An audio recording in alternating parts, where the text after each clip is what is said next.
How to kill creeping Charlie without weed killer. Creeping Charlie Glechoma hederacea spreads by creeping underground rhizomes, so it can quickly take over a moist, shady garden bed or lawn. This invasive perennial weed grows in U.S. Department of Agriculture plant hardiness zones 6 through 10. Controlling the weed without chemicals takes effort and time, but it's possible with persistence. Pull it out. Pulling up the creeping Charlie regularly and consistently by hand can keep the weed under control, but it may not eradicate it completely. Each stem or root section left in the ground can regrow into a new plant. When pulling creeping Charlie, dig closely around the base of the plant with a dandelion fork or the shaft of a screwdriver to loosen the soil around the roots without breaking them. Pull up as much of the root system as possible. Creeping Charlie has a long, creeping root system, so you may need to work slowly and carefully to get it all. Weeding weekly so you pull up new plants as soon as they surface keeps them from forming extensive roots. After weeding, destroy or dispose of the weeds promptly, because any stems left on the ground may root again. Smother the problem. Completely smothering the creeping Charlie can destroy both the roots and the top growth so the weed doesn't return. Cover the bed with cardboard sheets, a thick layer of newspaper or a piece of old carpet. Weighing the covering down with rocks or bricks ensures it stays in place so light and moisture don't reach the creeping Charlie.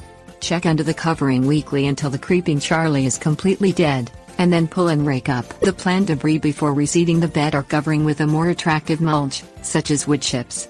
Smothering works best in hot, dry weather when the weeds will get little moisture.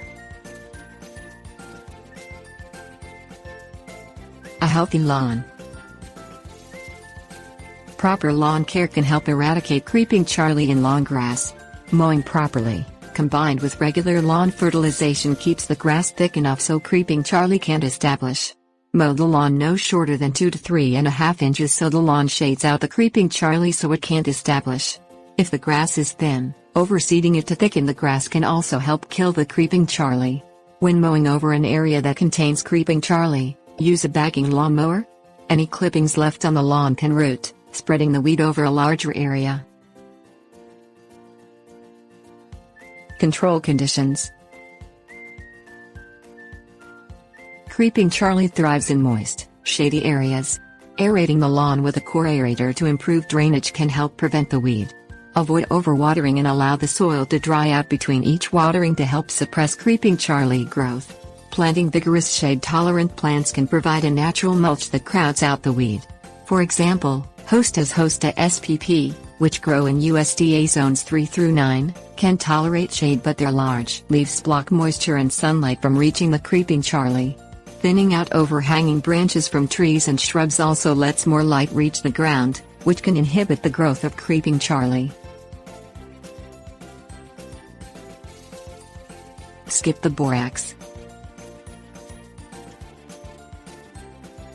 Borax may seem like a natural method to kill creeping Charlie, but the boron remains active in the soil for many years and can kill any other plant you try to grow in the bed. Although borax is not a registered pesticide, it can help control creeping Charlie, but the cost to your desired plants and chemical dangers don't make it a worthwhile or smart alternative. Borax is still dangerous to use around children and pets.